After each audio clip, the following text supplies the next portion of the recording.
예, 남경필 지사의 목소리 들으셨습니다. 바른정당이요, 어제 탄핵 기각되면 금배지를 미련 없이 떼겠다. 예, 당 소속 의원 전원이 총사퇴하겠다는 강경한 카드를 들고 나왔죠. 여당인지 야당인지 정체성이 불분명하다는 비판과 함께 바른정당 지지율이 하락하는 국면에서 어찌 보면 결연한 의지를 보인 걸로 이렇게 해석이 됩니다. 새누리당은 앞서서 전해드렸듯이 이제 자유한국당으로 이름 바꿔서 새 출발하는 이 시점에 바른정당은 어디로 나아갈 것인가? 나아갈 방향, 이분의 생각 들어보죠. 바른정당의 대선 후보가 2명 있습니다. 남경필, 유승민. 그 가운데 남경필 경기도지사 연결을 해보죠. 남 지사님 안녕하세요. 네, 안녕하십니까. 만약 탄핵이 기각되면 32명의 바른정당 의원들 전원 사퇴하겠다. 이게 네. 만장일치로 통과됐다는 게 사실입니까?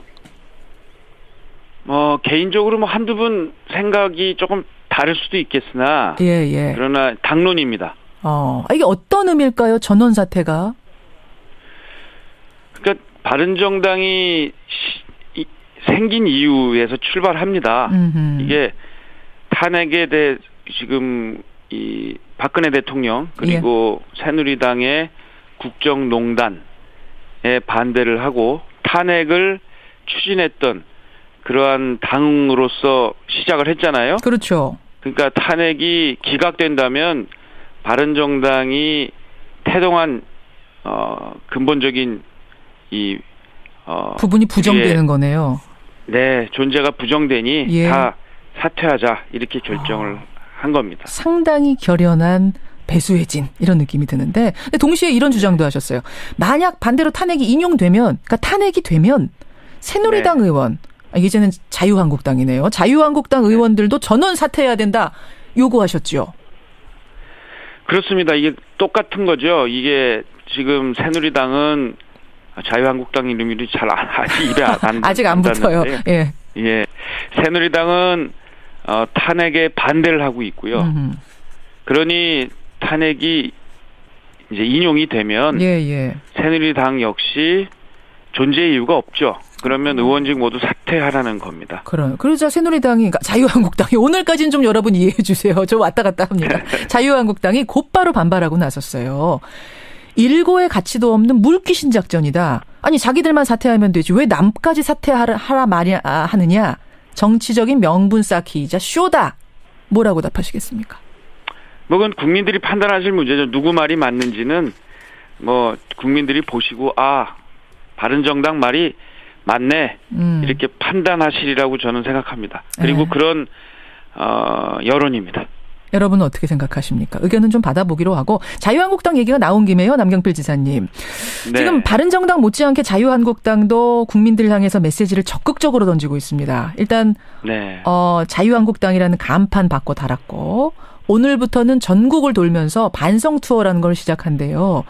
이거 이제 친정이 이런 일을 하는 건데 어떻게 보십니까? 반성하는 거는 필요하죠. 그러나 반성이 아니라고 보여집니다. 무슨 말씀이세요? 왜냐하면 그러면서 또 탄핵 반대 집회에는 나가겠다고 하거든요. 예. 그게 무슨 반성인지 모르겠고요. 스스로도 그 안에 있는 그 친박 핵심 인사들, 국정농단의 핵심 세력을 쳐내겠다. 이렇게 임명진 위원장이나 이런 분들이 말씀을 하셨는데 쳐내기는커녕 그냥 면죄부만 조금 주고 말았어요. 그것도 세 분. 그래서 그렇게 한 것을 당이 새로 태어났다. 이름 바꿨다고 수박에 호박에 줄근다고 수박 되는 게 아니잖아요. 그래서 이거는 국민들이 보시기에 새누리당이 다시 태어났다라고 생각하실 분은 없고 지금 하시는 버스 투어의 반성 투어도 전혀 반성이 아니다. 전혀 반성. 근데 제가요. 선거운동처럼 보입니다. 선거운동처럼 보이세요. 어제 김문수 지사도 전 지사 나와서 인터뷰 저랑 하기도 했고 이제 그쪽 분들 말씀은 뭐냐면 반성한다 이 반성은 국정농단을 몰랐던 데 대한 최순실이란 사람이 그렇게 국정농단하는 걸 몰랐던 데 대한 책임이고 반성의 의미지 그 자체가 박근혜 대통령이 잘못했다. 박근혜 대통령이 탄핵돼야 된다. 이런 의미의 반성은 아니라는 거거든요. 그래서 친박 집회에도 나간다는 거거든요. 그러니까 그런 생각을 가지신 분들이니까 탄핵이 인용이 되면 그만두셔야죠. 그런 의지를 갖고 있다면 친박 집회, 그렇죠. 그 보수 집회에도 나갈 정도 의지가 그런 있다면 인식을 갖고 있다면 탄핵이 이제 기각이 되면 인용이 되면 존재할 이유가 없는 겁니다. 그래서 새누리당은 사실 해체하고 재창당을 하는 게 맞았는데 그게 안 되고 친박의 핵심 세력들이 그 안에서 둥지를 틀고 도저히 우리가 무슨 잘못이 있느냐, 니네가 나가라 하는 식의 모습을 보이다 보니까 바른정당이 창당이 된 건데요. 탄핵이 인용되면 그 계기를 통해서 새누리당은 해체를 하고 그리고 재창당을 하는 그러한 수순을 밟아야 그나마 국민들께 명분이 있을 거고 그것 다 필요 없다고 안 되잖아요. 그러니까 이제 의원직 사퇴를 하라는 거죠. 그렇게 보세요. 근데 바른정당이 이 새누리당에서 독립했을 때 자유한국당에서 독립을 해서 창당을 했을 때 지지율이 상당히 높았습니다. 많은 국민들이 많은 지지를 보내고 기대를 했는데 두 자릿수 최고 19%까지 올라갔던 걸 제가 기억하거든요. 네. 새누리당보다 당연히 높았고요. 근데 지금 보면은 지지율이 한 자릿수대로 떨어졌어요. 반면에 새누리당은 오히려 집토끼들을 잡으면서 올라가고 있고 이거는 어떻게 원인을 분석하세요? 그거야 바른정당이 잘못해서 그런 거죠, 그동안. 잘못해서. 뭘 그렇게 잘못하셨어요? 야당인지 여당인지 정체성을 분명히 안 했고요. 또 새누리당하고 다시 손 잡을 수 있다는 식의 메시지도 나오고. 보수 단일 후보 이런 것들? 그리고 또 예를 들면 투표 연령 18세로 낮추는 공직선거법. 이런 것에 대해서 하는 것 같더니만 또 슬쩍 뒤집어 버리는 듯한 모습이 보여서 정체성도 모호한 데다가 뭘 하나 매듭을 짓지 못한다라는 그러한 모습을 보인 저희들 책임이 큽니다. 그래서 이제는 그렇게 안 해야죠. 바른정당 몇 명 되지도 않는데 왜 그렇게 안 됩니까? 색깔 내기가, 목소리 내기가 왜 이렇게 힘듭니까? 분명하게 내기가? 그러니까 이제 그래서 그 끝장 토론을 통해서 애매한 색깔 가지고는 안 된다. 우리의 정체성을 분명히 하고 방향을 정확하게 잡자고 해서 나온 게 바로 의원직 총사퇴, 의원직 다 던질 각오를 하고 이제 야당으로서 결연하게 방향도 잡고 할 일들을 하자라고 한 것입니다. 아직도 그 여당일 때 이런 습관이랄까요? 이런 게 좀 몸에 배어 있는 분들이 많으신가 봐요. 야당이라는 걸 인지 못하고. 네, 근데 이제 그날 모든 분들이 거의 다 나와서 토론을 했거든요.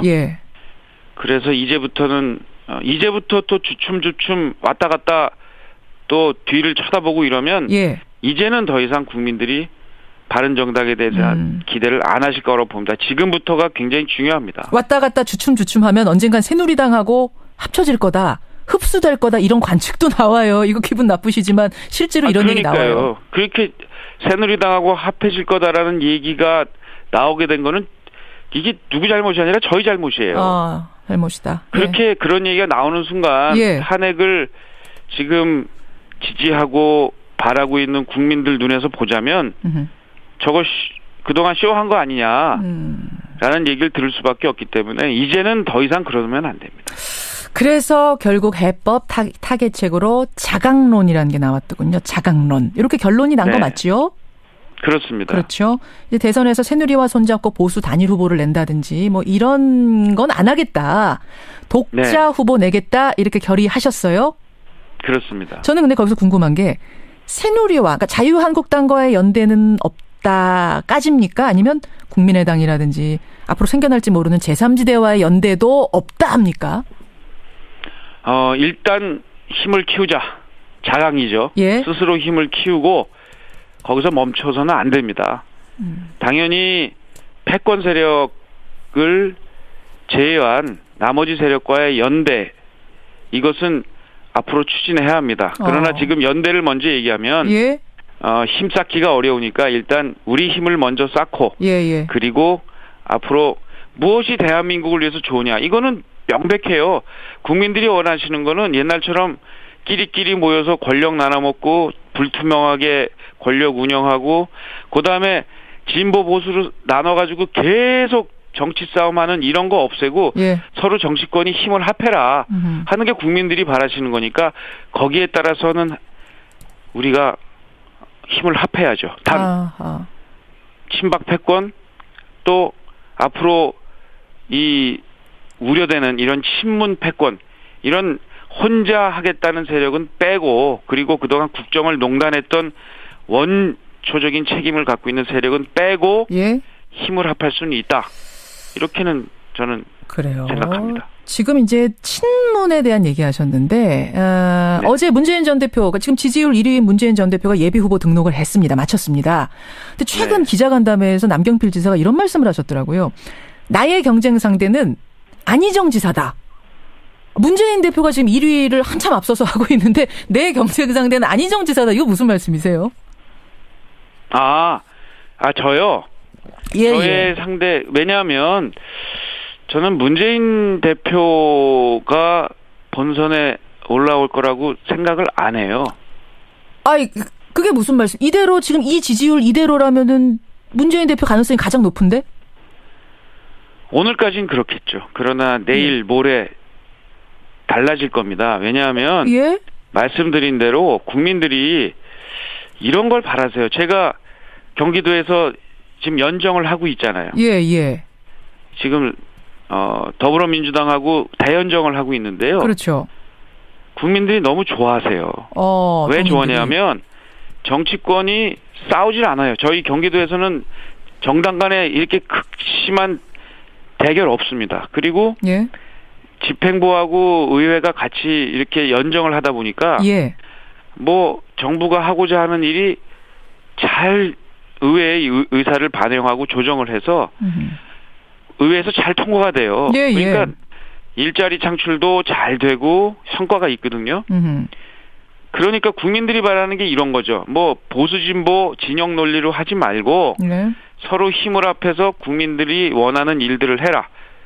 이 충실한 이 국민들의 이러한 요구 이런 거에 충실하게 답하는 게 정치권의 해야 할 일인데 문재인 대표께서는 이렇게 연정을 할 생각이 없어요. 연정을 하겠다는 뭐 안희정 지사 얘기나 이런 거에 굉장히 반발을 하고 공격을 하는 거 보면 끼리끼리 다시 하자. 이게 다시 패권으로 돌아가자라는 이야기인데 이게 국민들한테 먹힐 리가 없습니다. 그런 생각. 근데 안희정 지사가 저 본선 나와서 대결을 하려면은 일단 당 경선을 통과해야 되는데 대연정 발언은 사실은 이른바 집도끼들한테는 비판도 많이 받고 있거든요. 경선 통과하겠습니까? 근데 대연정 발언이 잘못된 게 아니고요. 예. 안 지사의 발언 중에 이 공격받고 잘못된 부분은 이겁니다. 새누리당까지를 포함하겠다고 한 것은 잘못된 거예요. 그건 잘못된 거다. 연정되는 새누리당과까지 연대를 하겠다고 하면 알겠습니다. 그것은 해체하라고 한 세력과 연대하는 것은 논리적으로 맞지 않습니다. 여기까지 오늘 말씀 듣도록 하죠. 남경필 지사님 오늘 말씀 고맙습니다. 네, 감사합니다. 예, 바른정당 남경필 지사였습니다.